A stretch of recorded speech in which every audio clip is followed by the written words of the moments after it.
The works of art shown in the thoughtfulness of the people, events referred to in the text, but are used for illustrative purposes only. Celebrating its centennial, brought together for the first time a comprehensive exhibition of American paintings throughout the country. They called it 19th America.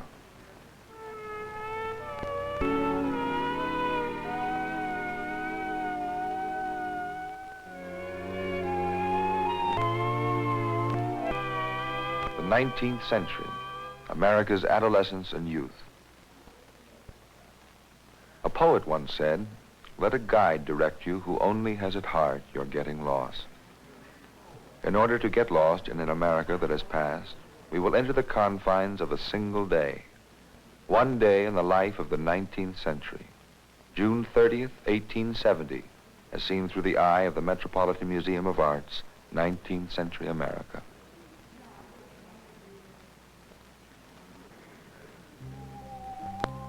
June 30th, 1870 was a Thursday.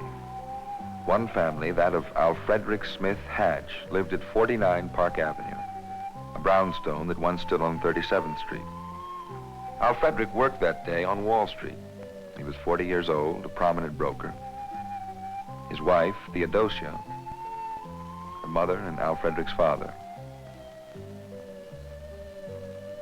It was the century of large families. The Hatches had 11 children.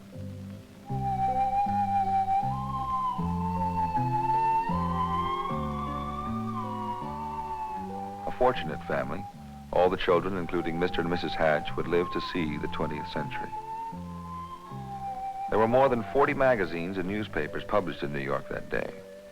Grandfather, Dr. Horace Hatch, might have noticed this article. This year, the children of the public schools are to have 7 weeks vacation. During the midsummer heat, all should enjoy such relaxation.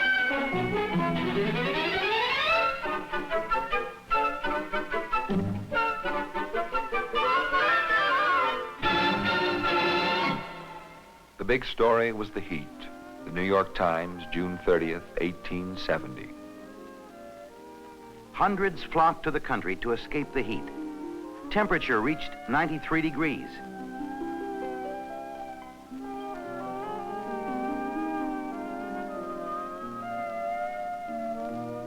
The city suffered from shocking weather. The New York Evening Telegram, June 30th. Alarming increase in the rate of mortality. Terrible effect of the torrid heat on the little ones. Some headlines. Advice for mothers in tenement houses. Infants should be kept out of the direct rays of the sun, sponged often, and loosely clothed. Leslie's Illustrated. The truth is that a continuance of such intense heat would change the character of the nation. Adventurers would die off. The remainder would be compelled to renounce that Yankee activity of which they are so proud.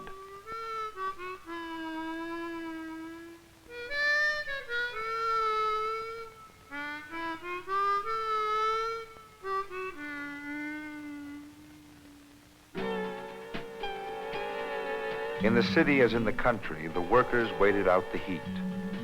These steel workers on June 30th, 1870 would have earned $45 a week for a mill roller, $35 for a sheet roller, and if you were an apprentice, $4.50 per week for a 60-hour week.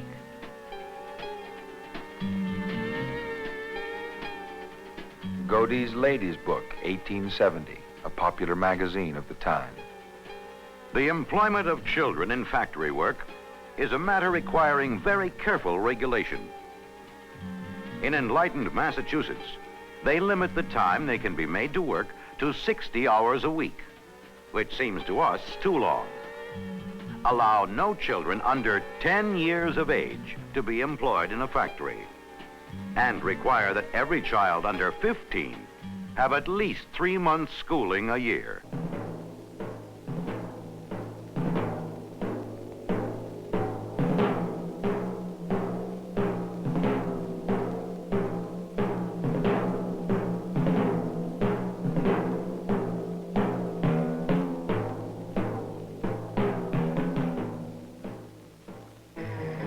The New York World reported that on the evening of June 30th, a mass meeting was held in Tompkins Square to protest the introduction of Chinese labor in New York State.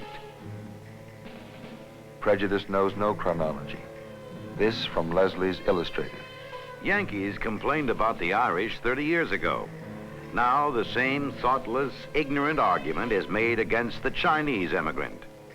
It will take a quarter of a century to bring enough Chinese here to have any perceptible effect upon the country.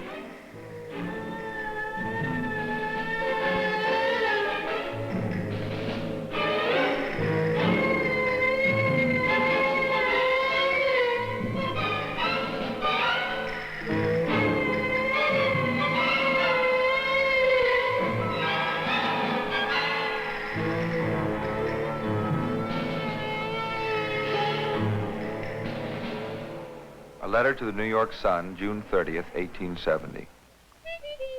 Many years ago, I was a cash boy in one of the huge retail dry goods stores on Broadway, receiving $1.50 a week.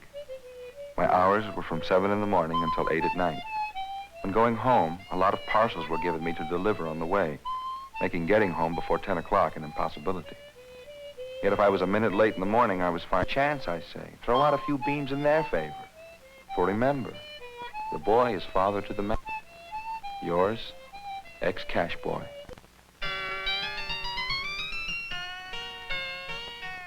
I would have the education suited to the mental and physical wants of women.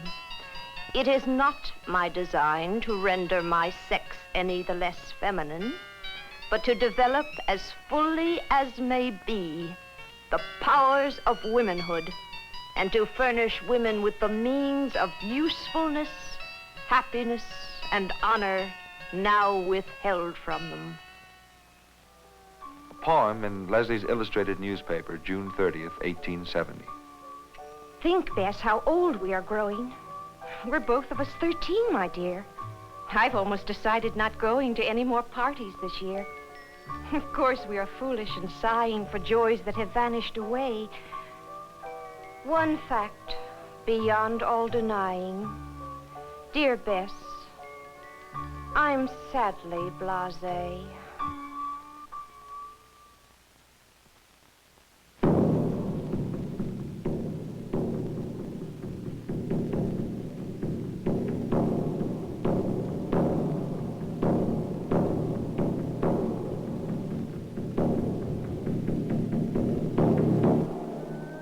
It was 5 years since the end of the Civil War, but another war was still being fought. Throughout the West, the Indians were made illegal squatters on their own land. The week of June 30th, 1870, the chief of the Sioux Nation, Red Cloud, came to Cooper Union in New York to plead for understanding and peace. Leslie's Illustrated, June 30th. Special meeting of the Indian Commission at Cooper Union. Indian delegation was headed by Chief Red Cloud and consisted of 20 warriors regarding wrongs done to the Indian people by the federal government's deceptive treaties. The same day that Red Cloud spoke in New York, his tribe attacked a train in Cheyenne, Wyoming. Leslie's Illustrated. One thing is clear, that between the hammer of the East and the anvil of the West, the Indians of the plains are doomed to be pounded to pieces and so disappear from the face of the earth. 6 years later to the week, in the comprehensive campaign against the Sioux, General George Custer was defeated at the Battle of Little Bighorn. It was the beginning of the end of the Indian nation.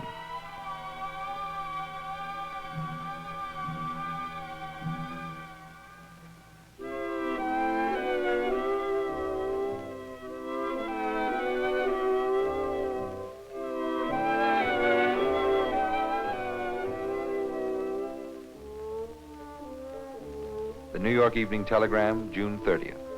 American emigration from Liverpool continues. By the statistics published this morning, it is shown that 18,000 emigrants left Liverpool during the month of June for the various American ports. 9/10 of them went to New York. Again, the Evening Telegram. Yesterday, June 30th, the House of Representatives passed the bill making Jersey City a port of entry. This is another slap at New York. But whether it is the warning of an approaching doom, time alone can determine. It is just barely possible that in 2,000 years from now, Manhattan Island will be a heap of ruins, and that the 10 million inhabitants of the reclaimed swamp on the other side of the Hudson River will stand upon their housetops and view the melancholy spectacle. First Perth Amboy, now Jersey City. What ambitious country village comes next?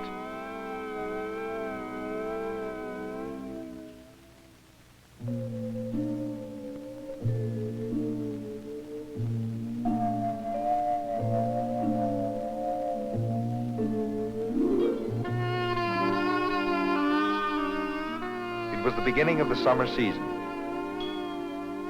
Parties and balls as New York went into the July 4th weekend.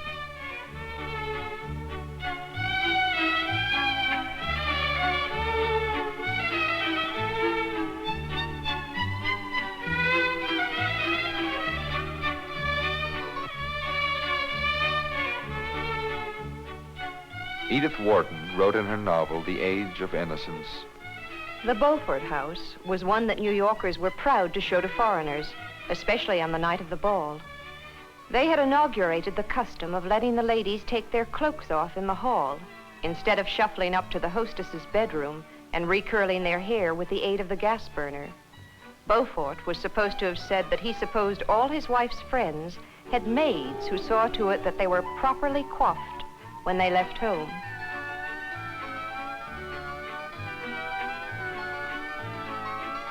Newland Archer, as became a young man of his position, strolled in somewhat late. but Naval Lieutenant William Montgomery was not late for his marriage in New Jersey. The New York Times. Lieutenant William S. Montgomery, United States Navy, and Miss Emily Clark Poor, daughter of Edward E. Poor, were married at 4:30 yesterday, June 30th. The wedding was entirely private. The ceremony took place at the country home of the bride's parents, Hackensack, New Jersey, and was performed by the Reverend Williams, an old friend of the family. June, the marriage month. The fashion pages were full of talk of bonnets.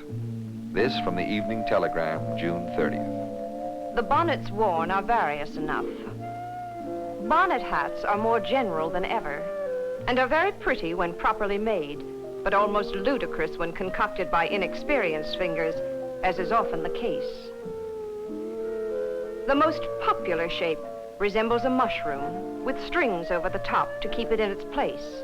In the old shape of bonnets, it seems the fashion to make a great many white and ribbon streamers hanging over the chignon, which is decidedly becoming. The talk at the parties on June 30th revolved around politics. New York at that time was faced with the most monumental political corruption of almost any city of any age. This from an essay by an Englishman from Accounts and Impressions of New York, 1870. You retain the forms of freedom, but so far as I can gather, there has been a considerable loss of the substance. It is true that those who rule you do not do it by means of retainers armed with swords, but they do it with regiments of men armed with voting papers who obey the word of command as loyally as did the dependents of the old feudal nobles. Those who framed your Constitution never dreamed that 20,000 citizens would go to the polls led by a boss.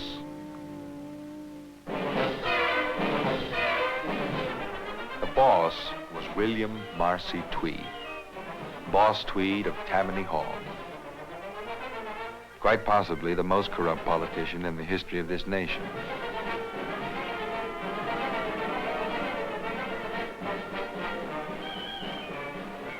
'70 was his year, and New York his domain. Nearly every week, the great cartoonist Thomas Nast fought him from the pages of Harper's Weekly.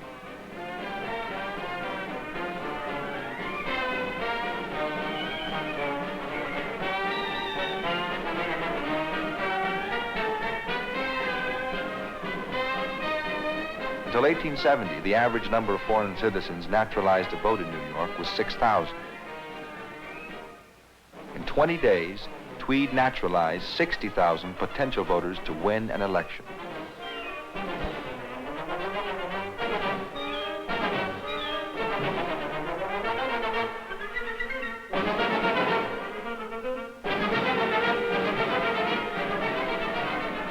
His fraud was immense enough to stagger the imagination.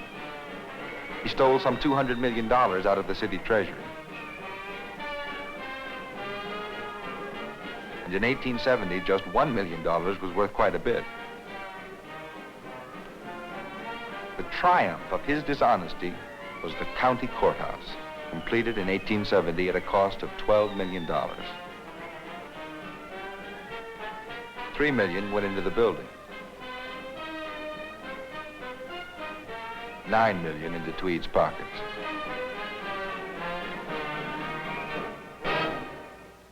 Because of fighting newsmen like Nast, the Tweed ring collapsed the following year when 2 city officials supplied the newspapers with the needed facts and figures.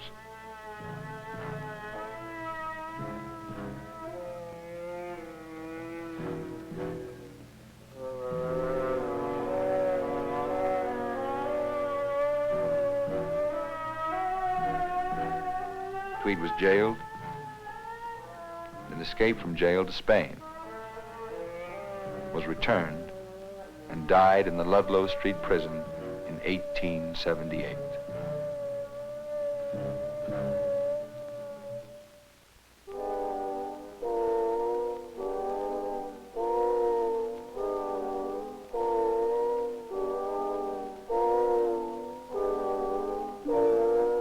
Despite the political corruption of the era, 1870 was a moral time. An argument to use anesthetics in Godey's Ladies' Book. The use of the anesthetic was denounced by certain Calvinistic objectors who held that to check the sensation of pain was to contravene the decrees of the Creator. Professor Simpson's answer was that the Creator, during the process of extracting the rib from Adam, put Adam into a deep sleep. The pietists were silenced.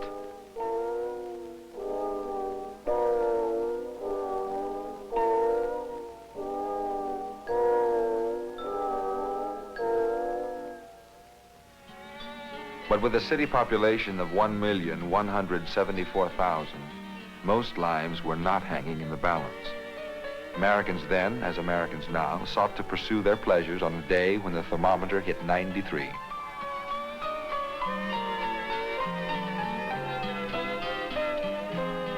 The Herald, June 30th, 1870. Fishermen who have tried their luck during the past few days in Long Island waters have been unprecedentedly fortunate. The largest individual catch was made by 2 New York City men. They caught 210 bluefish weighing from 2 to 7 pounds.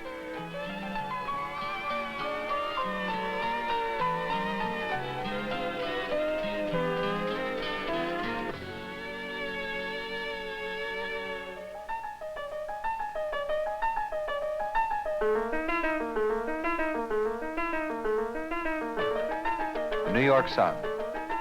The 18th annual Target Shoot and Summer Fest of the Independent Butcher Guard enlivened the park yesterday, June 30th. In 1870, New York City was still farmed. The New York Times, June 30th. By a census of the animals of this city, it appears there are 116 mules, 11 bulls, and 38,732 horses.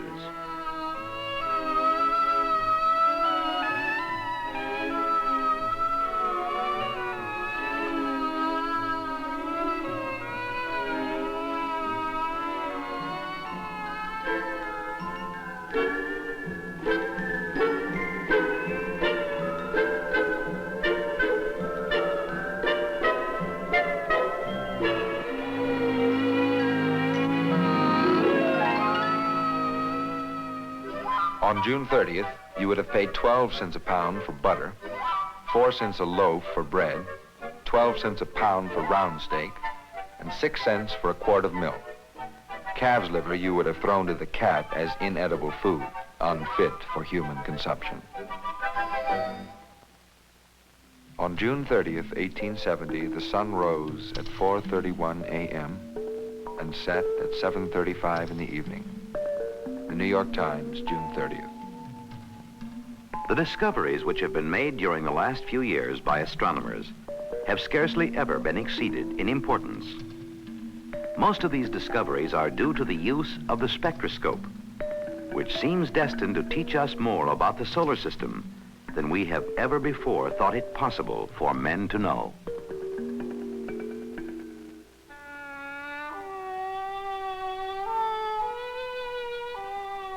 In 1870, the myth of the American land remained unspoiled. We loved the land, and we thought it indestructible, the gift to be used forever. The poet is from the 20th century, Robert Frost's The Gift Outright. The land was ours before we were the land's. She was our land more than 100 years before we were her people. She was ours in Massachusetts, in Virginia. But we were England's, still colonials, possessing what we still were unpossessed by, possessed by what we now no more possess. Something we were withholding made us weak until we found out that it was ourselves we were withholding from our land of living, and forthwith found salvation in surrender. Such as we were, we gave ourselves outright. The deed of gift was many deeds of war, to the land vaguely realizing westward, but still unstoried, artless, unenhanced. Such as she was, such as she would become.